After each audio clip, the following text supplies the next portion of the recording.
So when you look at this, how big of a deal is it for the WNBA that Stewie is headed to the Liberty? This is the super team era now. I mean, she mentioned Kevin Durant, and he's a part of the two super teams we've seen constructed in the NBA in the past few years. When Kevin Durant joined the Golden State Warriors, that's kind of like when Candace Parker goes to the Aces, who are already defending champions. The Warriors were 73 wins there.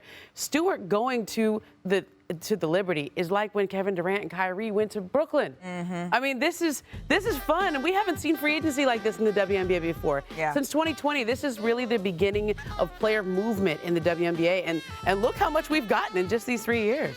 Well, that makes me go to the soundtrack. We are a super team. But when you're looking actually at the future on a more serious note, though, of the WNBA, what does this say to you, Chiney? Well, if we're talking about the Aces and we're also talking about the Liberty, you have two billionaire, owners that are literally investing in their teams to build them, and then also working hand in hand with players to propel the league forward. Now we just need the league to be on board with some of the flexibility, with some of the things that Stewie used her free agency to advocate for, right? When it talks about, player experience and travel. And so I think that the rising tide lifts all boats. And you're now seeing other teams take notice and say, we have to really help build these types of infrastructures across the league. And I think that's something that the league office is going to be dealing with as well. And I loved her answer that we needed to maybe go from a no to a maybe sometimes, and then eventually to a yes.